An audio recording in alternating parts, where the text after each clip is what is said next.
Welcome, everyone, to another episode of the Alamo City Sportscast. I'm your host, Joe Garcia, and today we're going to be talking a little bit about the AL West race and how that's kind of heating up as the Astros, the Mariners, and the Rangers are all contesting to go ahead and be in that pivotal, wild card race there. So we're going to go ahead and talk about that. I don't even know if I'm live or what's going on, but we're going to go ahead and wait to see if some of the originals, some of the old OGs join us here.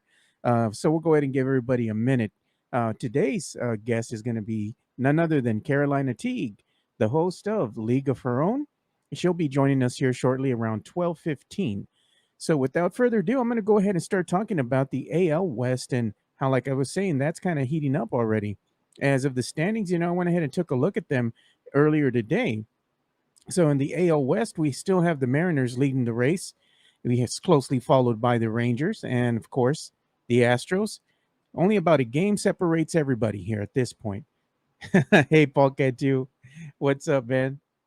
And the other thing is, as we're looking at the standings for the AL West, as far as I can tell, and the articles and the research that I've been doing here, between the Rangers and the Astros, it looks like the Astros are going to have the easier schedule moving forward. So the Astros just need a win. And in theory, if the Astros go ahead and win every single one of their games from here on out, they could essentially, on paper, go ahead and win the AL West. But is that realistically going to happen? Probably not. But I think the Astros can still go ahead and topple the Rangers because the Rangers are falling at this time. The Astros and the Rangers will, when the Rangers will go ahead and kick off a 3-game series that's going to be coming up here on Monday, September the 4th. So it's going to be starting on Labor Day. And that's going to be pivotal too, because I believe in this one, if let's say the Astros can win every single game, they're going to go ahead and succeed the Rangers and take their spot in the AL West. Hey, what's up, Mike Baez, Chris Leia, Astros, Puro pinche Astros, Christopher Leia, sweep. Yeah, that 3-game series is going to be really important here to the Astros standing in the AL West. And it looks at this point that the Seattle Mariners are going to be the guys that are probably going to run away and go ahead and clinch the AL West, which means that pivotal wild card spot is still going to be up for grabs. But if the Astros can go ahead and beat the Rangers with a better record, maybe their path there would be a little easier. And looking at what the projections are in that AL West, as far as, let's say, the playoff picture at this point in time, it's just projections because the season has not come to an end yet. But if we're going through wild card series here, it looks like number 3, the Minnesota Twins, will actually play, or the Twins, should I say, will play. Number 3 Twins will play number 6 Astros as far as their projections go. And the number 4 Rays, the Tampa Bay Rays, would actually play number 5 Texas Rangers if that, in fact, the season came to an end, and that's exactly what unfolded. Mike Baez is still saying sweep. Tim Gonzalez, hey, what up, Joe? Did you fix your internet? I did fix my internet finally. The internet finally fixed itself, basically, should I say. AT&T, they suck, man. They didn't give me any real information other than just a text, and then even went on Twitter on a rant, and all they said is, oh, send us a DM and give us your zip code, and we'll let you know what's happening. They didn't tell me nothing that I didn't know already. So basically, AT&T, I have AT&T fiber, let's be honest here. And I got the AT&T fiber. I haven't had any issues with it until yesterday. I'm over here at work, and I work from home. I do IT support. And all of a sudden, midway through my shift, boom, everything goes off. So I'm like, that's freaking nuts. I wonder if there's a power outage, maybe something going on. So I look, and no, the router's flashing red, and I'm looking at the little adapter that's plugged into the wall for fiber internet. And I'm like, son of a bitch. I'm like, there's an outage. So I call AT&T. Can't even get nobody on the line. Oh, we'll go ahead and text you and let you know if there's an outage. Nobody wants to talk to you. You get irate customers. They couldn't even give you a time frame of when it was going to be fixed. They give you a roundabout time. Maybe around this time it might be fixed. Maybe not. So I lost a whole day's worth of work just to AT&T. I wonder, should I go ahead and submit a claim to AT&T and say, hey, somebody's got to pay me for this day, and it's your fault, But I'm sure they're going to go ahead and say, oh, well, you can go ahead and get a credit for that day. Of fucking credit ain't gonna do shit for me for losing a whole day's worth of work. So whatever, AT&T, y'all suck ass. I said, Jeff says, are Cowboys fans being upset for another bad season? We're going to go ahead and talk about that. Mike Baez, Google Fiber fam. That's what I'm saying, man. They have Google Fiber in my area. It's been available for like 2 years, and I had got the AT&T fiber prior to that. So I don't know. Maybe it's time to switch. Maybe it's really time for me to start looking elsewhere.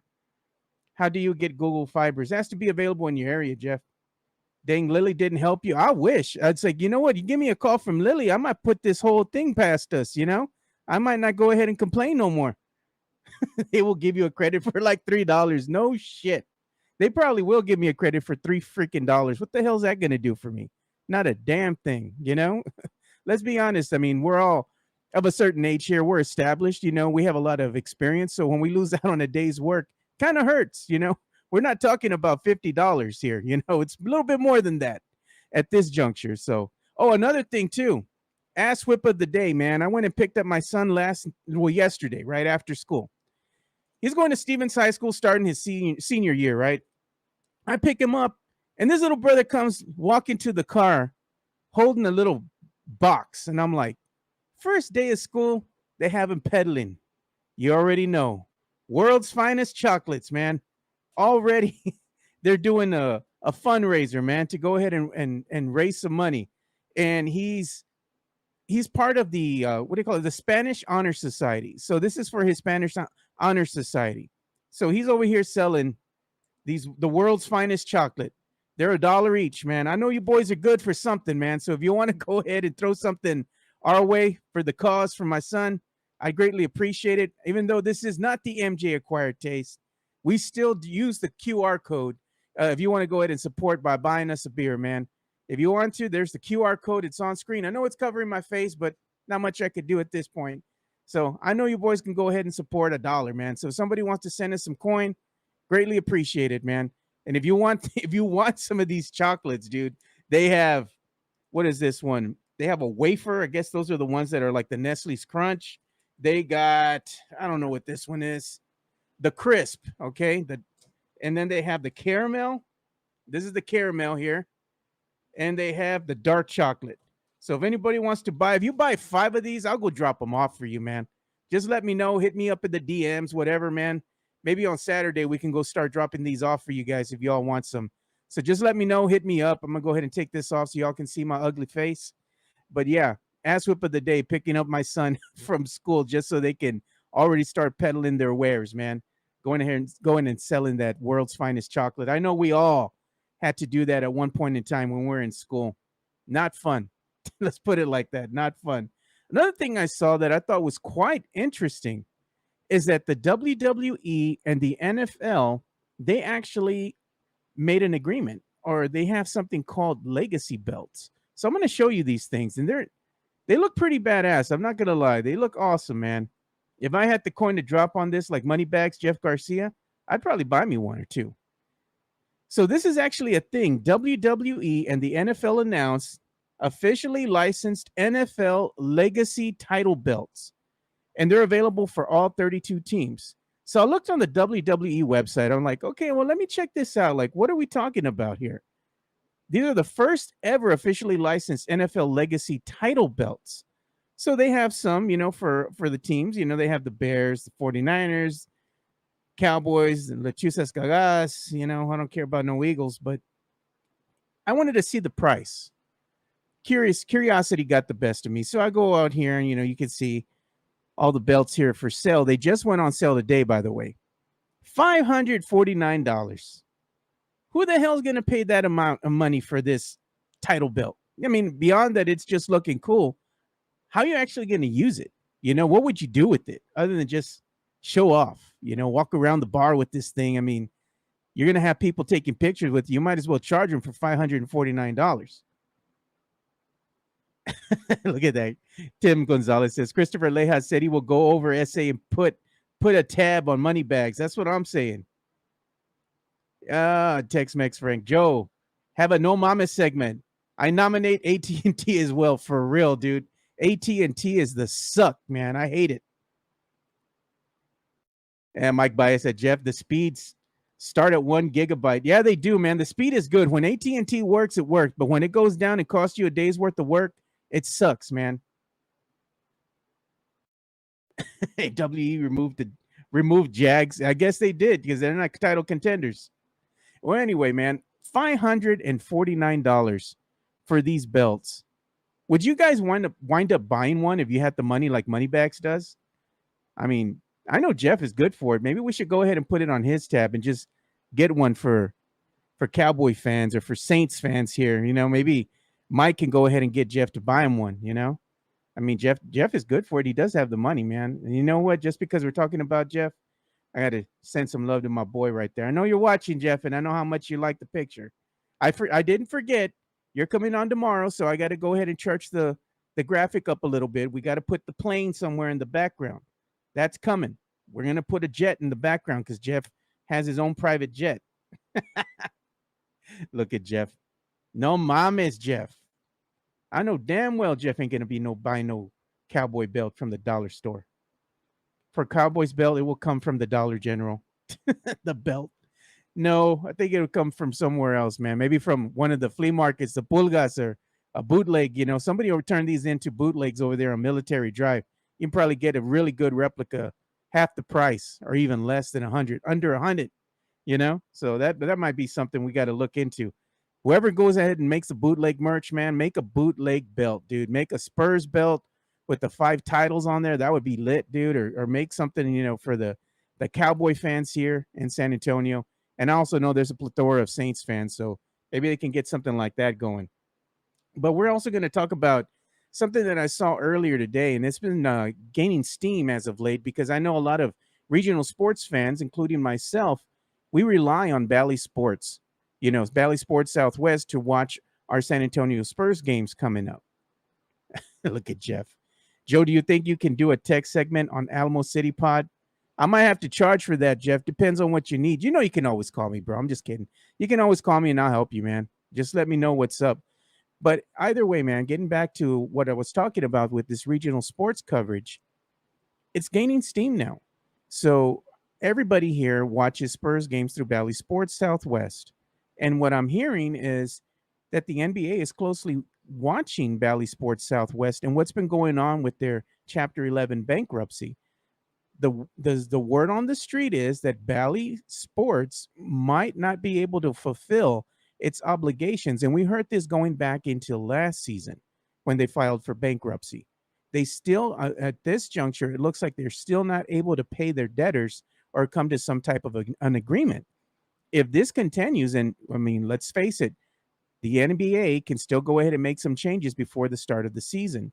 Right now, there's a bunch of rumors swirling around that you have other interested parties. If Bally Sports can't fulfill its obligation, the NBA might be looking to go ahead and get some of these games that are covered by the regional sports networks, which was Bally and its family of sport networks, not just Bally Sports Southwest, but also in the other regional areas. They're going to open that up to, to the streaming platforms like Amazon has shown interest. You have the Apple TV has shown interest. You have ESPN showing interest. And one name that's at the top of the list as well is NBC. They want to go ahead and have the NBA games back on NBC. So NBC is really, being aggressive here. If, let's say, the market does get opened up, NBC's at the top of the list to go ahead and throw their name in the hat here and really make an offer to the NBA that maybe they can't refuse, so they can go ahead and, feature some of these games. That means that would actually work out better for a lot of us fans, because that means you could go ahead and go from paying $20 for a Bally's app that sucks, it's horrible, to maybe going ahead and paying a little bit less and getting the Peacock network. And you also have soccer there. You have the WWE, and they're trying to go ahead and get some other sports featured on their network. And if they go ahead and get in the NBA, then that's probably something that can be had at maybe half the price, and you get a little bit more out of it. So that's something to keep an eye on. As I said, the rumors are really starting to pick up in regards to this. I don't know what's really going to happen when you get closer and closer to the season. If there's no, let's say, agreements in place, I don't know. They're going to open it up to just the regular, over the air TV. That would be pretty cool, to go ahead and have the games available to San Antonio fans in the surrounding areas on local TV. But yeah, man, we could see it on CW. Maybe you could see it. Maybe Fox might carry it. I don't know how they're going to go ahead and play it, but you hear in San Antonio, you have Fox, you have WOAI, and the CW, who are all sister stations of each other. So we'll see how that works. I know Ken's 5 is the flagship station for Ken's 5 moving forward to go ahead and show Spurs games here. But I don't know, man. It's we're gonna have to wait and see. So don't go ahead and go out there and purchase your Bally Sports Southwest package for the season yet. I'd kind of wait on that and see what's gonna happen. My Victor says my belt will say Echo and Marbach. Hey, we need to get Mike Baez. If you're watching, bro, you need to go ahead and get that shirt made ASAP, dude. Echo and Marbach, dude. We can go ahead and wear that on the show, and I bet you Spur Hernandez would be happy to go ahead and wear that as well. Anthony Ohm, miss the NBC playoffs jingle. I do too. Dun, dun, dun, dun, dun, dun, dun, dun. We used to love that. It was the best intro, man. I know me and Jeff and a plethora of other guys, we always go ahead and play that. That intro was fire. I want to see the return of that as well. Look at Christopher Leal. I want a belt to say, who dat? ALV. CW are taking over Atlantic Coast Conference. I believe they're starting this season. That's what Tim Gonzalez is saying here. Move the NBA back to NBC. That's what I'm saying as well. That would be great.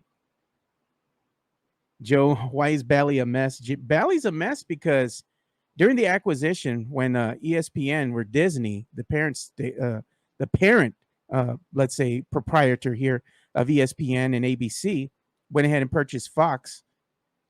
The government would not let ESPN absorb all the other entities that they had under that Fox acronym, meaning they didn't want Fox to become, or ESPN to become, a conglomerate or have a stranglehold in the market. So they said you can go ahead and absorb some of the other entities that they have under the Fox product, under the Fox name, but you can't absorb the regional sports packages. So that's when Sinclair came in, and I believe they bought the regional sports packages from Disney for about $9.6 billion. So they still owe Disney a hell of a lot of money. But we're going to have to see what happens overall, because there's a lot of money that's being thrown around here. And I think Bally right now is overextended themselves, and the money isn't coming in because you have big time cord cutters who are doing away with, getting, let's say, any type of packages that are, let's say, a la carte, because everybody's getting like something through either Hulu, YouTube TV, or, wherever you get your other streaming, sports through. But they're cutting the cord and they're not really going towards cable or satellite anymore. So they're going to have to get with the times. All right. So we're going to go ahead and bring on Carolina Teague. She is the host of the League of Her Own podcast. So again, it's Tuesdays with Teague. What's up, Carolina? I still can't find my light. Lord. But you're wearing a bra today? I am wearing a bra today. I am wearing a bra. So we're taking baby steps. Oh, Lord. Well, at least the lighting's still a little better than last time. I mean, it still looks like you have a candle off in the corner, like you're doing a seance, but we're going to get into the spooky talk later on. Perfect setting for this, isn't it? You should turn the light off and just have a little candle, if we're going to be doing the spooky talk. Right. See, that's what I'm saying. This is the lamp that I have. Look. Oh, Lord. Ain't that hey, at least you're working with what you got, Exactly. I don't know. I had the most badass light and I can't find it. I think I left it somewhere or something. It's like, oh, gone. Lord. So what we're talking about before you came on is we're kind of getting into the regional sports package talk with Bally Sports and how they filed for Chapter 11 bankruptcy. Right. And the rumors about them not being able to fulfill their obligations to the NBA are starting to pick up a lot of steam as the season's getting closer and closer to starting. So it leaves the door wide open to have other suitors. And the NBA has already said as much, that they do have Amazon. You do have Apple TV. You have, let's say, like even Hulu. You have even NBC, who's wanting to get back into the game again. Mm-hmm. And NBC wants to be aggressive because they want to feature the games on the Peacock network. So they would actually make a big push to get the games back on NBC if, in fact, they are up for grabs. And it looks more and more like that might actually happen, because Bally Sports Southwest is a mess. Their app works when it wants to. customers are so pissed off and angry having to pay, 20 something dollars every month to Mm. watch the Spurs games. It's just a hot mess. There has to be a better way to go ahead and satisfy the fans for, regional sports coverage. I mean, what are your thoughts on this? What do you think needs to happen? I mean, it's a hot mess. So if you're not going to, if you don't step up to the plate, then they need to get replaced.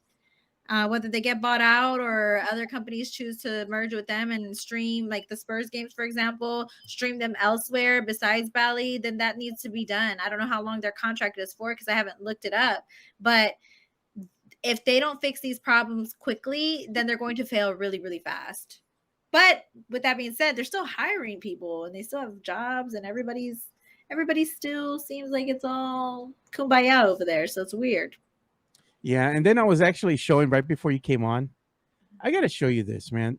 The WWE and the NFL, they went ahead and made this agreement, and they're going to be able to feature what they call legacy belts, right? So they're WWE inspired legacy belts. They're like the WWE Championship Belts. Uh-huh. And they just sold them. They just went on the NFL. If you go on NFL.com, you can see the merch that they have available for purchase. And this is up there. They just put it up there today. Mm-hmm. They even have one for the Bears, I think.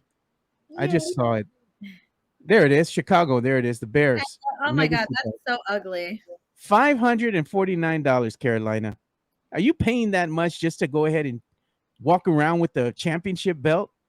You know what? I might. It actually. Oh, Lord. Let me just say this.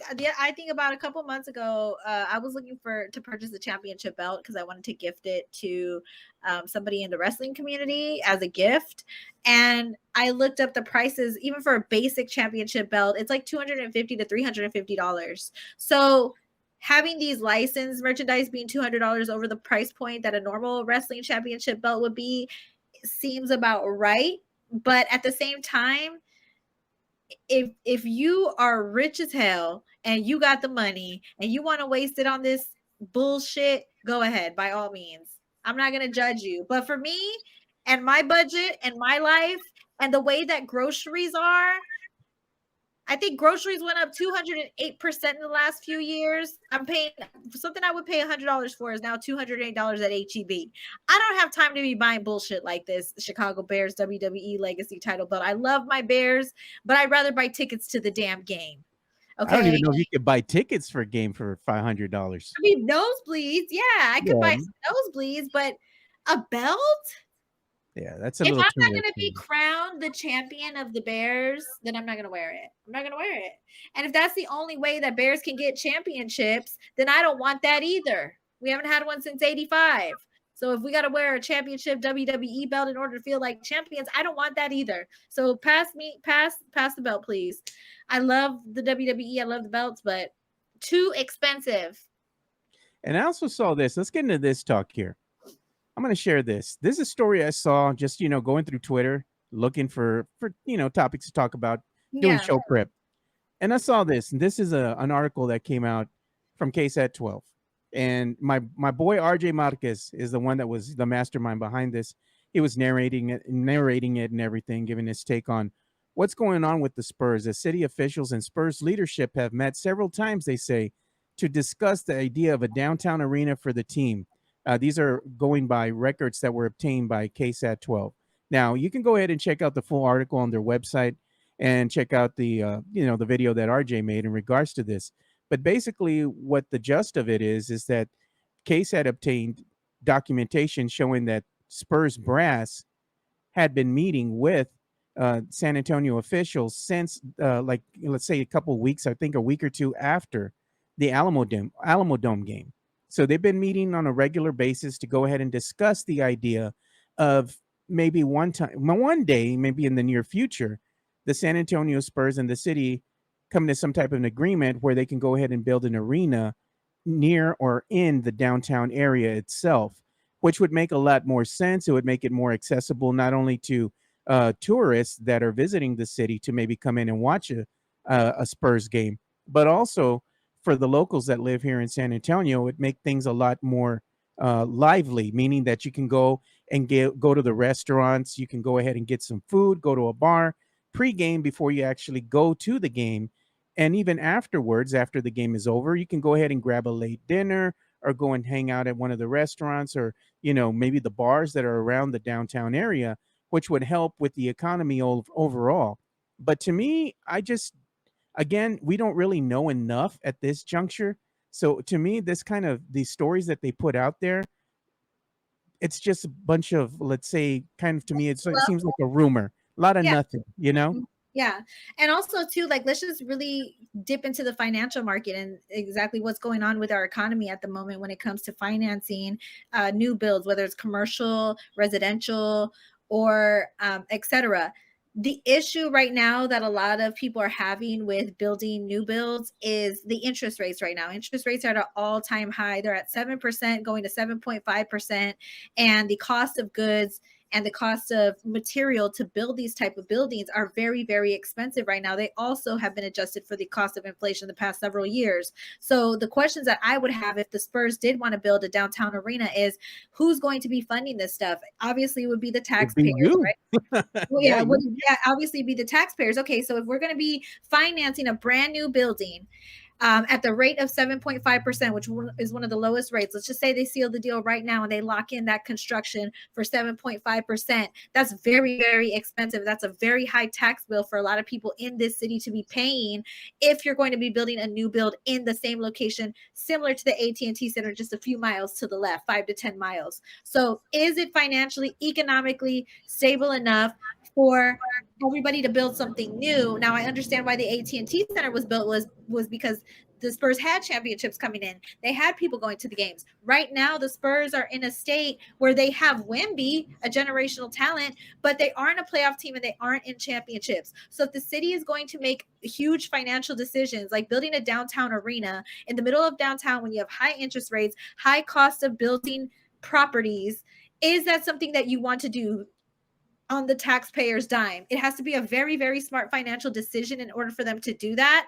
And I think those questions are very valid questions that the taxpayers need to ask before they build something in the middle of downtown. Now, what I would personally like is, the AT&T Center is not like the Alamo Dome. I don't think it should be blown up. The AT&T Center, it has potential. You have houses that you need repairs on and upgrades.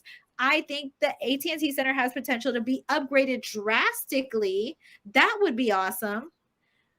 But to build something new at the cost of the taxpayer's dime, at the way that the interest rates are in this country at the moment, it doesn't seem right unless there's a downtrend in the interest rates and it seems more economically sound for the arena to be built and the Spurs have a winning product. Then yes, I'm all for it. Yeah, Tim Gonzalez says, CT, if the Spurs play games at the Alamo Dome next year or the following year, how many games do you think they would play if they go ahead, in fact, return to the Alamo Dome? I don't know. I would say similar to what they had last year, maybe one or two up against a really big team like the reigning champions, kind of like how they played against the Warriors last year. Something similar to that effect where everybody's going to want to go to the game to see these big players. Yeah, Jason Garcia says, this city can do it. Milwaukee is a smaller market than us with 2 franchises. 3 of you include hockey. Okay, that's what I'm saying. They can do it, but they have multiple franchises. We just have the San Antonio Spurs as a premier a professional league in the city. We don't have a baseball team. We don't have a football team. If we can bring a football team to San Antonio and a baseball team to San Antonio, hell yeah, build a new arena on our dime so we can attract people here. But if we just have one professional team and we keep building new arena after new arena after new arena, like what are we doing it for? I guess it would make sense to keep the Spurs in San Antonio, and that could be a bargaining piece for the city. But at the same time, they can also do repairs and upgrades, or maybe even try to attract the NFL clients that they've been trying to attract for a long time. That's where our money, I would much rather my money go into the Spurs plus an NFL team plus a baseball arena rather than a new Spurs arena, a new Spurs arena, a new Spurs arena every 20 years. Yeah, the AT&T Center, Mike Bias says, is over 20 years old, and it's one of the oldest in the NBA. So there you have a conundrum. If the Spurs don't go ahead and get a new arena built here shortly, I fear maybe they start teasing the idea that they want to go ahead and move somewhere else to a city that will finally give them a new arena. They're already building a new practice facility, so it lends credibility to what people are saying, that they don't want to move. They want to go ahead and work things out with the city, and probably go ahead and front some of the cost of building a new arena, which, all sports teams do, but they also need help and funding from the taxpayers and the city itself. So hopefully somewhere in the future, they can go ahead and come to some type of terms that works for everybody, and Yeah, I'm sure that they'll find terms. But again, you can't be building new arenas every so many years. So maybe the Spurs and the city officials can start looking into building what we would call a sports complex, a sports setting that is set in downtown, where you actually have, professional sports as far as the San Antonio Spurs, but also a baseball diamond, to go ahead and host missions games out there. And maybe, somewhere in the future, maybe they can go ahead and have an NFL team or another sporting professional sports team come to San Antonio. But it's like this. It's like that saying goes from Field of Dreams. If you build it, they will come. So we have to do something. well, I agree. Something needs to be done. I'm not saying I don't want the arena. I just want it to make sense. I just want it to make sense. If they would have done this 2 years ago when the interest rates were at 2%, then yes, that would have made sense to me. Right now, they're at an all-time record high.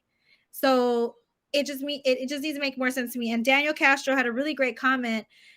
Doing the upgrades in the east side will cause more gentrification and displacements of those who lived in there for years. I say this on the League of Our Own podcast of all time, or actually Guyland does, because Guyland is one of those people who has families who work in the AT&T Center. They have their businesses there. And one of the issues that came from the AT&T Center building getting built was the gentrification of the east side, and a lot of businesses around them did not end up being able to thrive because of it being built right there in the east side. So you also have to consider that too. It worked economically for the AT&T Center, but did it work economically for the people around them? And Guyland will tell you firsthand, because he lived through it, absolutely not. And he's all for the community empowerment and the betterment of San Antonio. So I think you should really listen to people's voices, and a Spurs thing. Like, if we have our Spurs rose colored glasses on, yeah, it sounds great, and I would love one, but I just want it to be a smart choice. That's all I'm saying. Yeah, I got you on that. So Mike Bias says the city has been talking about revitalizing the east side for over 20 years now. And I was like, yeah, I understand that aspect of it, but that's a project that both the city and the county just dropped the ball on, and that's Yeah. unfortunate for the east side. That more wasn't done to go ahead and build businesses, or to go ahead and make it more, let's say, attractive to go ahead and have businesses and hotels built in that area. That was something that was just, the county and the city, again, they dropped the ball on that, and they fully admit to that. But and it's unfortunate because you have the arena in the middle of over here on the east side, and nothing's really been built around that. So at this point, it's a failed experiment, and there's really nothing else that they can do as far as the gentrification of that particular, let's say, subdivision or the surroundings. The only things they can try to do is, like Carolina was kind of suggesting, maybe go ahead and do some upgrades and still have it as a venue, but maybe it can be a venue that can be used for, let's say, concerts or some other smaller types of venues, to still go ahead and have use for that. But I mean, again, you still have to go ahead and try to do something to help revitalize the area, make it a little more attractive. Again, can I say one more thing, Joe? Because this is a Yeah. really great topic. I want to say this. The same people who made the mistakes in the past with the east side, because it was supposed to build the community around them, and there was a failed experiment, like you said. Whose fault was it? I want to put my investigation hat on, like investigation It was discovery. the city officials, the appointed city officials failed the So it county. was okay. If it's the appointed city officials, it's like kind of like being in an abusive relationship, right? Like, they hit you, right? And they say, I'm never going to hit you again. But the pain and the damage has already been done. You take them back, you give them one more chance, and then they hurt you again. And the pain and damage continues. So if we're going to just put lipstick on a pig and just put a brand new badass arena in the middle of downtown, and the failed experiment that happened on the east side, what makes people think that that's not going to happen again with the same exact officials, if it is the same exact officials? No, they're not in office anymore. A lot of them have moved on. And then you got the Okay, one good. that, Because if it's the same officials, then we got a problem. If it's different now and they can fix it and make it right, I'm fine with that. That's why I need to that's put my investigation hat Tim on. Gonzalez. I need money and I need names. This is what Tim Gonzalez was saying. I was about to say the same thing. Was it Nelson Wolf behind this building? He was, and now that Nelson Wolf is no longer a city official, it leaves the door open to go ahead and have some of these agreements, or let's say these meetings take place now, to go ahead and have some of these arenas and some of these facilities built. Probably, maybe in the near future somewhere. We hope that it can, the city can sustain another professional sports franchise. That's all we can hope for. But now that you're getting more new leadership coming in, maybe things will change. So we'll have to see what happens. But let's go ahead and talk about something interesting, because I can't let Carolina go without telling her story of when she saw a UFO. So let's go ahead and get into this talk here, because I saw this over the weekend. So on Fox 29 on Instagram, they were showing this video. So this was a video that was put up from a viewer called, his name is Paul Gonzalez, and he shared the video, and he said he saw an unidentified aerial phenomenon over the Cibolo, Texas area.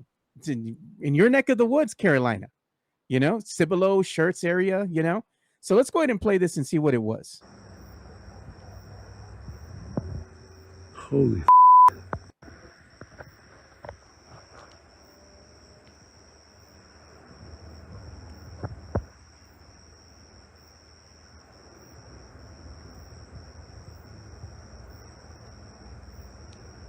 what the is that? So there you go. That's the video of whatever that aerial phenomenon was. So before I say anything or try to influence you at all, Carolina, you let me know what you think it was, for one, and then tell us about your UFO story. I need you to send me that video so I could send it to other people. I'll send it to you. This was over Cibolo in the Schertz area, so there you go. So check this out. I live in the Schertz Cibolo area, and I was dead asleep.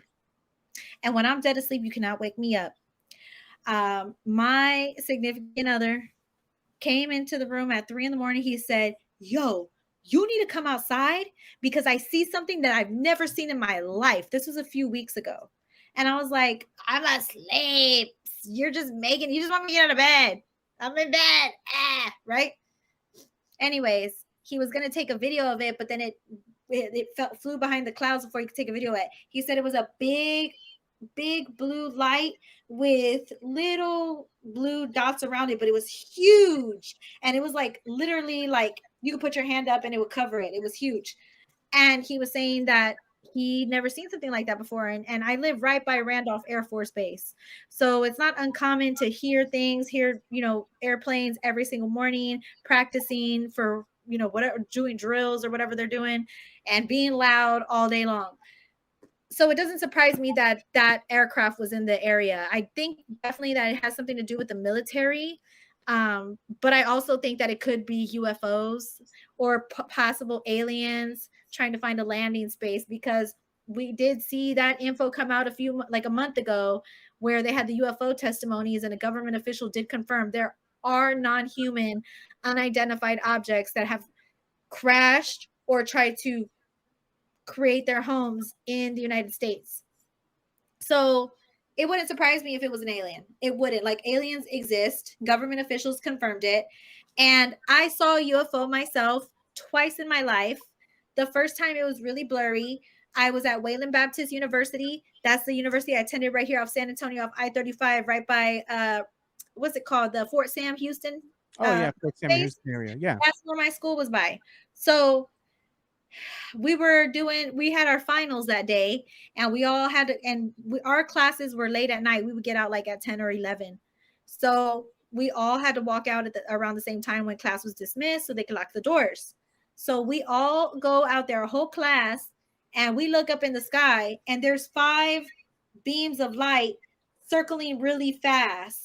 And it wasn't like one of those grand opening lights that you can see coming up from the sky. There was no lights beaming up. It was just lights in a circular motion, like a UFO. But a big cloud was hiding it, so we couldn't see what was under the lights. But it was just one big cloud hiding these 5 lights going in a circle. That was weird. And everybody was staring at it for like 10 minutes. Like, what is that? It's huge. There's no other clouds around. Why is this cloud covering these lights circling in a crazy motion?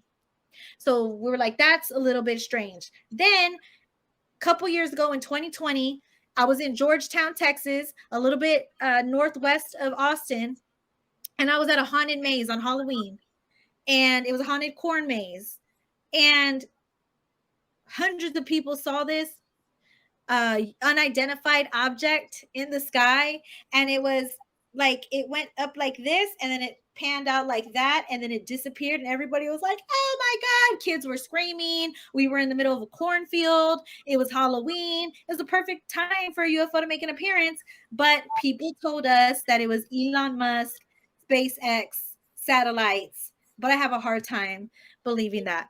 I think it was aliens. Okay. Well, let me go ahead and show you something else that I found when I was looking at this story, right? So there was another story out of Colorado around the same time. So I'm going to go ahead and share this picture, this video that I saw here. So there was a fireball that was reportedly spotted, in the sky over Colorado around the same time, same time of night, same day. And basically, it was just showing that there was a meteor entering the atmosphere. And that video kind of looks almost like a flash of something, then it kind of explodes and disappears, kind of like a meteor. So me, honestly, I'm always looking to not go ahead and say I believe in all that stuff. I've seen some things too, but I think at this point it's clear to me that it could possibly be a meteor, because you have the Perseids meteor shower that's already coming to an end. But as the meteor shower comes to an end, it's also being reported that that's when some of the biggest asteroids, or meteors, should I say, come up and break the surface of the Earth and kind of dissipate and, blow up, or they light up the sky as they're entering the upper atmosphere. So I'm thinking that more than not, it's probably just a meteor burning up in the upper atmosphere of the Earth, So I don't think it's either that, or it could be space debris. That's always a thing too, because of the rocket testing that they're doing here in Texas. So it could be one of two things. I'm not going to say that, yes, it's definitely a UFO, but I'm just saying kind of coincidental that at the same time, they also saw this happening over here in Colorado, and it's a meteor entering the atmosphere. I'm just saying, to me, I think I would put it more on something that's happened naturally and not coming from another world. I mean, you can make a case for both sides. Yeah. You can be team meteor, you can be team UFO. The meteor theory sounds reasonable, but for the people who, like me, believe, we're always going to think that it's something from the sky trying to say hello to us. And I got to ask you this one thing too, because we talked about this yesterday, and I know you got a couple minutes here. So the other thing we talked about is this woman went ahead and purchased a cursed painting, right? And now she says her house is haunted, and she was saying that the mom is the one who pressured her to go ahead and purchase this painting because she was smitten by the painting. Look at that creepy ass painting. Hell to the no, I wouldn't buy that for one. And then when she purchased it, be haunted. Look at what happened when she purchased it. Look at what was on there. Possibly cursed. Come on, man. Like, would you buy anything that was possibly haunted or cursed and bring it into your house, being a Latina? You know how us Latino people are. We're very superstitious. Yep. Hell no, I wouldn't buy that. Look, the damn thing looks like it's looking at me now. I don't want to look at it no more. I wouldn't want to buy that. If somebody tells you this is possibly cursed, the first thing you should do is not buy it. Not only if you're superstitious, but if you just got any damn common sense and somebody tells you they curse something, why would you want that bad energy in your house? And it's been well documented, even if you don't believe, by so many people, that haunted entities can curse objects, or they hang on to objects. And if you move them into your location, they will follow that object into that new home. So if you're buying antiques, be a little cautious. But this person who was a previous owner was probably trying to get rid of this entity and said, hey, I'm going to put this out here and I'm going to put a note because they wanted to protect somebody. They were doing their due diligence. And then this dumbass, whoever it is, decided, I don't give a damn. I'm going to buy this because it's possibly cursed. And I think it's a joke. That's like bringing a Ouija board I don't know if you ever played with the Ouija board before. Hell no, I never did. Never. Okay, I played with the Ouija board when I was a kid because I was a pendeja. So my friends bought a Ouija board to my house in Chicago when I lived on the South Side, and I was playing the Ouija board with my friends. I put a cross, like, you know, because I was Catholic. I put a cross on the Ouija board. We started asking the Ouija board questions, and the stupid Ouija board didn't work. We're like, all right, we're gonna put up all the Ouija board stuff. This didn't work. I don't know how to play this. No objects, ghosts, move the Ouija board. Joe, as soon as I picked up the cross, it broke in half. Oh no. And I was like, oh hell nah. I'm out. I would never play with the Ouija board ever again in my life. And I had that cross since I was a kid, a baby, and it broke in half. Hey, I know Right. you gotta. Yeah, I know you're up against it and you got to go, but look, this is going to show you this to make you laugh. This is all Cowboy fans and a lot of other, let's say, NFL fans before the season starts, right? New season. You excited for the season? I'm done. I give my time and energy into worrying about this team. I'm done watching the Cowboys.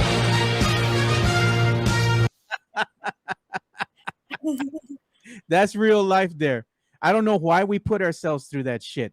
You know, as a Cowboys fan, it's disappointment after disappointment after disappointment. And as soon as the season starts, it's puro pinche Cowboys. And as a Bears fan, you know disappointment as well, because we always bring up the double doink and some of the other things that have happened to Bears, over the course of the last couple of years.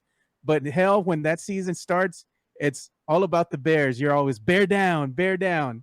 Why do we do that to ourselves as fans?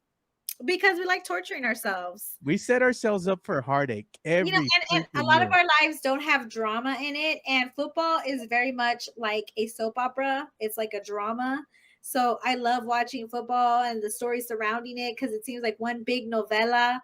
That's why I love sports. So every year we're gonna be let down by our favorite teams, and it's unfortunate because we're so loyal to these organizations, and what do we get in return? Disappointment, heartache, heartbreak. Yep. And it's crazy because Cowboys fans, they're not even loyal to their own wives and their girlfriends, but they're loyal to the Dallas Cowboys. Ain't that some shit? I'm telling you, man. That's just being a sports fan in general. You set yourself up for heartache and hope for all you can do is hope for the best. So CT, I know you got to go because you had to be out of here 2 minutes or 3 minutes ago. So I don't want to keep you anymore, but I do appreciate you giving us your time and being a guest on the show. Thank you so much. And also, I want to say thank you to Tim. I saw your nice comments. Thank you guys so much. I'll see y'all next week. Somebody had asked me what college football game am I looking forward to the most? I don't know. God, that's a tough one. I haven't even thought about it. Thought about it, honestly. It's going to be a lot of good games, but you got, what is it? Florida, Utah, North Carolina, South Carolina, LSU, Florida State, Clemson, and Duke. Oh, no, that's Labor Day kickoff. And you got UTSA kicking up here, too, pretty soon. Oh, that's right. You know what? I'm looking forward to UTSA. That's my favorite college football team. I went to Wayland Baptist. I didn't have a college football team. So UTSA, that's my team. So I'm excited. That's your team. There you go. Yeah. All right, CT. Well, thank you. And then make sure you to go and tune into League of Our Own. It's going to be coming out tomorrow. So look for that on the YouTube. And I believe you put it out on Twitter. Yeah, I'll be on League of Our Own tomorrow. And I'll see you guys tomorrow. Thank you, Joe, for having me on. I appreciate you. All right. I'll talk to you later. Bye. Bye. All right. So that was CT joining us for today's Alamo City Sportscast. So let's go ahead and pause real quick for a few words here from our sponsor. Locked On Spurs is your daily Spurs podcast, hosted by Jeff Garcia, the lead Spurs writer for Ken's 5 San Antonio. Jeff has a healthy plethora of guests all the time on the Locked On Spurs podcast. You can also follow Jeff on threads at Jeff G Ken's 5 SA. You can also follow Jeff on Twitter at Jeff G Spurs Zone. So make sure you go ahead and give Jeff a follow, not only on threads and Twitter, but also on YouTube at youtube.com/@LockedOnSpurs. This is where you're going to be able to find the replay of the Locked On Spurs podcast. Make sure to like, subscribe, and share. Yeah, so definitely make sure you go and check out the Locked On Spurs podcast. And make sure you check them out on YouTube. Make sure you follow them on YouTube and you subscribe to the YouTube channel. And follow Jeff. He's a good follow over there on Twitter. So he's at Jeff G Spurs Zone. Always putting out great content. So make sure you go follow our boy, Jeff Garcia. And I want to go ahead and get into some Dallas Cowboy talk, man, because we're talking about this trade that the Cowboys made with the 49ers for one Trey Lance. So the Cowboys gave up a 4th-round pick for Trey Lance. He's a QB for the 49ers. He was a higher pick. I believe he was a 3rd pick overall for the 49ers. And that was several seasons ago. So they go ahead and go ahead and release him, give him to the Cowboys. The Cowboys, as far as their quarterback depth, they have Dak Prescott, they got Trey Lance, Cooper Rush, and they had Will Grier, but they went ahead and cut his ass in favor of keeping Trey Lance. So now you have Dak, Trey, and Cooper Rush. Cooper Rush is going to be QB2. Trey Lance, I think, is a work in progress, one of these QBs that maybe McCarthy thinks can, maybe come to fruition at some point in time and actually maybe be a contributor to the Cowboys in the near distant future. But he's a project nonetheless. As far as Jerry making that trade, I think it was just a lot about nothing. To me, I just think it's about more of an insurance policy. Maybe in case Dak and Cooper both get injured, at least you have another QB there and you have Trey Lance waiting in the wings there. Maybe they can work with him and slowly bring him up to speed, and somewhere maybe in the next 2-3 seasons, maybe he might be able to contribute and possibly be a QB. Who knows what's going to happen? But I just don't think that's something that Dak should be too scared of. It does put the pressure on him, though, to kind of perform this season. So I kind of like the move low key. If Dak wants to go ahead and be QB1, he's got to go ahead and put up or shut up this season. You got to cut down on the interceptions and actually win when it counts. And that means winning the wild card or going further into the postseason than you have in the previous seasons. So as a Cowboy fan, to me, Dak is on the hot seat, and so is Mike McCarthy. We're going to go ahead and see what's going to happen here shortly, because I believe now we're about 12 days away from the start of Dallas Cowboy season. We're probably more closer to maybe 10 days, something like that, or 11 days away from the start of the NFL season kicking off here, because it's going to be kicking off here on a Thursday, not too far away from now, maybe about a week and a half from now. So I'm excited and looking forward to that. Hopefully, please don't put any more Denver Bronco games on Thursday, man. Amazon, you got to stop that, man. We went through enough torture last year, man. I'm still traumatized from that nonsense. I don't want to see another Denver Broncos game ever on Thursday night. But I'm going to go ahead and pause real quick for another word from our sponsors here. This is going to be JPAR Realty. JPAR Real Estate has been a proud sponsor of ours since day one. Check out Cynthia J. Sanchez. Her reviews can't be wrong because all of the people that she sells homes to, they give her 5 stars and say that she is prompt, that she is understanding, that she communicates well, that she calls back, that she answers questions correctly. And yes, they say that she is good at what she does. If you are in the market to buy a home, sell a home, whether it be a rental property, primary residence, or Airbnb, reach out to Cynthia J. Sanchez from JPAR Real Estate. Her number is 210-273-0748. She has 16 years of experience in real estate and is a former claims adjuster with USAA. So she knows what she's looking for when she's showing you those pre-owned homes. Give Cynthia J. Sanchez a call at 210-273-0748 for all your real estate needs. Yeah, and please go ahead and give Cynthia J. Sanchez a call. She's really good at what she does. So if you're looking for that new home, or you're looking to go ahead and sell your existing home, maybe move into a pre-owned home, she can go ahead and assist you, as she used to be a USAA claims adjuster. So she knows exactly what to look for as far as the warning signs when you're trying to get into a pre-owned home. So make sure you go ahead and give Cynthia J. Sanchez a call. Her number is 210-273-0748. So as we start bringing the show to a close here, I want to go ahead and open it up to you guys, the fans. So tomorrow we're going to go ahead and have Jeff Garcia of Locked On Spurs. And he is also the lead Spurs writer for Ken's 5 San Antonio. So if you have any questions for Jeff, go ahead and hit us up. I'll go ahead and put out a tweet after this show is over, so we can go ahead and have you comment on that tweet. And if you have any questions you'd like to go ahead and ask Jeff, just go ahead and comment, and that way we can read them live on air tomorrow. And Jeff is actually going to probably be having a new episode of Lowe's dropping as well, I'm sure, on Wednesday. So we'll go ahead and get into that discussion as well. But again, make sure you go and follow Jeff Garcia at Jeff G Spurs Zone. So I'm going to go ahead and play one more ad read here, because I forgot to play him earlier in the show, because I was so busy talking with you guys. So I'm going to go ahead and play this last ad read here from our good friends over at Serenity Manor. Serenity Manor is an events venue located at 14405 Old Bandera Road, across from Flora's Country Store, set in a historic building that is over 100 years old. You can have a baby shower, bridal showers, quinceañeras, sweet 16s, corporate events, weddings. There's an indoor and outdoor venue with a dance floor and a sand volleyball court out in the back, set under the shade of the trees, and there is beautiful lighting in the evenings. Serenity Manor is a very beautiful place that is very family oriented, and they have rotating Thursday nights. They have karaoke and game nights. They also have a bar that serves beer, wine, and margaritas. So after a concert at Flora's Country Store, you can go over diagonal across the street, catty corner, grab a beer, get away from the crowd, and check out the beautiful Serenity Manor. Yeah, Serenity Manor is a great place to go ahead and have a quince, family reunion, wedding, anything of that nature. Make sure you go ahead and give them a call. And their website, you can go ahead and check that out. If you want to go ahead and participate in their market that they have, they rotate these just about every other weekend. So if you're a vendor and you want to go ahead and sell your wares at their market, go ahead and check them out and fill out that market day application. Again, Serenity Manor is located at 14405 Old Bandera Road in Helotes, Texas. So I want to thank everybody for tuning in for today's show. I greatly appreciate all the comments and of course the support. We greatly appreciate you guys. We can't do the show without you. You guys are the reason that I come out here every day before I start my real job to go ahead and talk just sports and bullshit with you guys every single day. So I appreciate the love, man. And Victor says, I'm a Broncos fan. Last year was awful. All I know is we got a coach, Peyton, and Walmart money.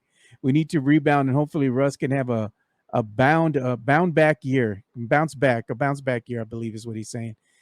Yeah, well, hopefully he can, man, because last year he looked like he was falling. He was declining as far as a quarterback goes. He just didn't look as crisp or fast or, quite himself. So I don't know what all that was about. But hopefully he can go ahead and turn things around, and, your team will have a good season. That's really all we can hope for, man. At the end of the day, we give each other a lot of shit and for the teams that we root for. But, hey, man, it's going to be NFL season. I know we're going to all be happy once NFL football's on the tube here again on Thursdays and Saturdays, maybe some Saturdays, not every Saturday. And also, of course, Sunday. I look forward to the Saturday games as we get closer and closer into the wild card playoffs and all that. I really love those weekend games. Can't get enough of them. I always look forward to them every year. But yeah, man, having that return of NFL football on Sundays, it's going to be one of those things that everybody's going to be glued to their seats once again. The wives aren't going to be able to take us anywhere because we're watching the game. Or we're taking our boys out to the sports bar and watching the game and getting drunk before work starts on Monday. Oh, here we go. Tim Gonzalez says, Week 1 football picks, Joe Garcia. Well, we'll go ahead and talk about that tomorrow as we're kind of running out of time today. But that's a good topic of discussion. I'll go ahead and bring that up tomorrow. Week 1 college football picks. So we'll go ahead and talk about that in tomorrow's show.